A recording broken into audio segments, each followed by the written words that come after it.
J'ai résolu une des énigmes qui m'embête depuis pas mal d'années. Et on va voir comment ce sont les données modernes qui ont permis de résoudre ce problème. Je vous explique. On vit sur un volcan basaltique, un volcan bouclier. Au départ, le volcan construit en gros un bouclier avec des pentes régulières. Si l'activité volcanique se tarit, s'arrête, l'érosion prend le pas tout de suite. Et le volcan se creuse de ravines. Première approximation de ravines concentriques. Et le volcan commence à donc s'éroder.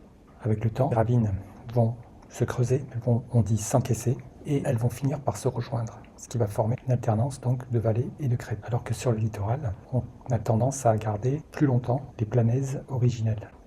Oui, je n'ai pas précisé au départ qu'un terrain plat en pente volcanique, c'est ce qu'on appelle une planaise. Alors ça, on le rencontre à plein d'endroits à La Réunion. Si on prend le volcan aujourd'hui, si on considère les terrains les plus récents, la fournaise actuelle, puis on voit bien les terrains plats en pente, de l'enclos par exemple, ou ce panneau ici, la planaise de Saint-Philippe. Regardez, ici par exemple, la planaise de la plaine des Cas, tampon, jusqu'à Saint-Pierre. Cette planaise ici, très peu encaissée. Pourquoi ? Parce que les coulées de lave qui la composent ont moins de 50 000 ans, mais elles proviennent ici des pitons de la plaine des Cas. Si je regarde dans le secteur qui jouxte, planaise récente ici, on voit qu'on a affaire à une planaise ici un peu plus ancienne, qui correspond à la fournaise ancienne.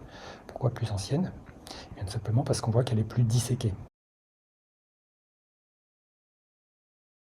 Alors si je vais sur le piton des neiges, lui est dormant, eh bien les terrains sont parfois plus anciens et parfois plus disséqués. Prenons par exemple les hauts de l'entre-deux. Vous voyez qu'ici, on a affaire à un réseau de ravines très encaissé, très profond. Ce massif-là, il a 1 million d'années. On prend la chaîne Bois de Nef à côté, au pied des Macs. Eh bien pareil, on a un réseau de ravines très encaissé. Regardez par exemple ce phénomène. Entre deux chaînes très encaissées, on a cette petite planaise du tapage là, qui correspond en fait à une arrivée de lave plus récente qui s'est produite entre les deux massifs. Ces laves proviennent du cirque de Scilaos, il y a environ, en gros 100 000 ans, au moment où le cirque de Scilaos était non creusé encore et où des laves continuaient de le construire. Ces laves ont débordé le sud de Scilaos. Et on a ce qu'on appelle un rajeunissement de relief, qu'on peut visualiser de cette manière-là. Des laves récentes arrivent et elles comblent les ravines existantes, réinitialisant le relief, le rajeunissant en fait en quelque sorte. Alors il est où mon problème ? Mon problème il était ici, à Étang-Salé, sur les pentes du Magnéron. Ici on a le quartier de Magnéron, à Étang-Salé, on a le cirque des Macs ici, la chaîne Bois de Nef, le Grand Bénard, et il s'agissait de cette planaise-là. Pourquoi elle m'embêtait ? Tout simplement parce que je voyais ici une planaise relativement évoluée, donc d'un certain âge, probablement aux alentours de 200 000 ans, et au-dessous des terrains plus plats, qui correspondent peut-être à une planaise plus récente. Oui, mais le problème c'est que si ces terrains-là sont plus anciens, et ceux-là plus récents, par où sont passées les laves ? Comment les laves ont-elles rajeuni le pied de la planaise, partie là en aval, sans rajeunir la partie en amont ? Répète, laves qui rajeunissent un relief, comme le tapage ici, ou même les Macs ici, qui sont planes, peu disséquées, en fait correspondent à des laves qui ont aux alentours de 70 000 ans, qui se sont épanchées dans le cirque des Macs, qui sont ressorties ici par la ravine du Gol. Donc ici, si ça correspond à des arrivées de laves plus récentes, comment ça se fait ? Les laves ne peuvent pas remonter, comment ça se fait qu'elles n'ont pas rejeuni ce qu'il y a au-dessus ? Et hier, grosse surprise, je me suis amusé à analyser le relief de cette planaise. Alors comment on analyse un relief ? Eh bien on part des données LIDAR. Les données LIDAR sont des données géographiques de précision. Ici on a une résolution de 5 mètres par pixel et on a ici donc la planaise. Donc on voit bien la partie disséquée finement, c'est l'amont de la planaise, et la partie aval. Et en données LIDAR on commence à voir quelque chose qu'on ne voit pas bien sur la photo aérienne.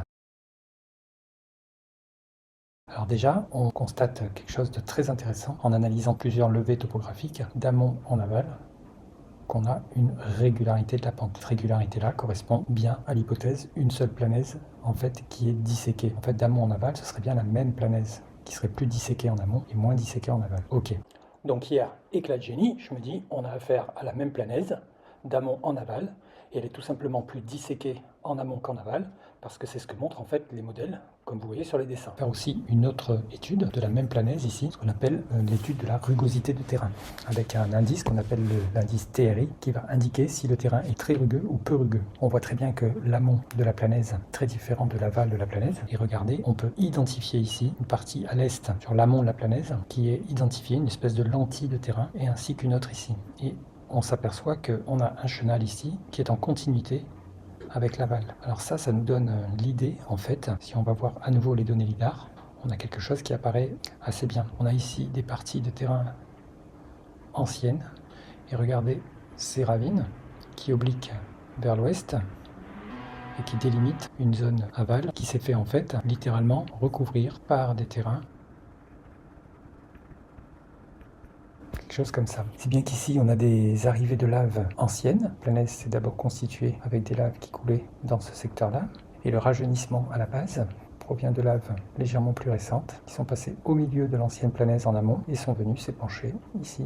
Et ça, c'est quelque chose qu'on voit très bien sur la rugosité ici. On voit notre secteur en rouge qui est ici. Alors je vais pas le faire en rouge là, sinon on verra rien. Notre secteur ici, très bien identifié.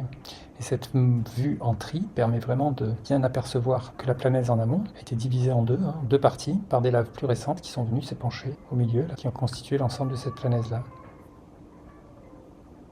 Alors un autre argument phare, c'est l'analyse des histogrammes de fréquence des pentes par zone. Donc regardez l'analyse ici. Ça, c'est des pentes élevées, donc on a beaucoup plus de pentes élevées ici, aux alentours de 29 degrés. Ça représente le maximum, 21. Mais retenez la distribution des pentes. Et regardez dans la partie médiane. On a exactement la même disposition, ou presque, alors que dans la partie aval, c'est pas du tout le cas. Et on va se retrouver dans la partie aval avec un maximum qui se retrouve lui à 11 degrés. C'est beaucoup moins que les autres histogrammes, ce qui vient confirmer que la partie aval n'est pas du tout dans la continuité de la partie amont.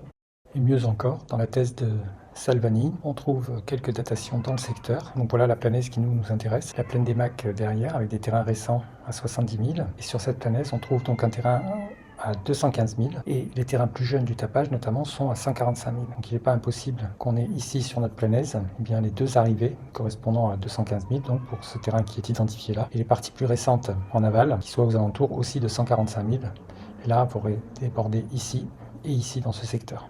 Voilà comment on résout ce système de pente qui m'a embêté pendant très longtemps.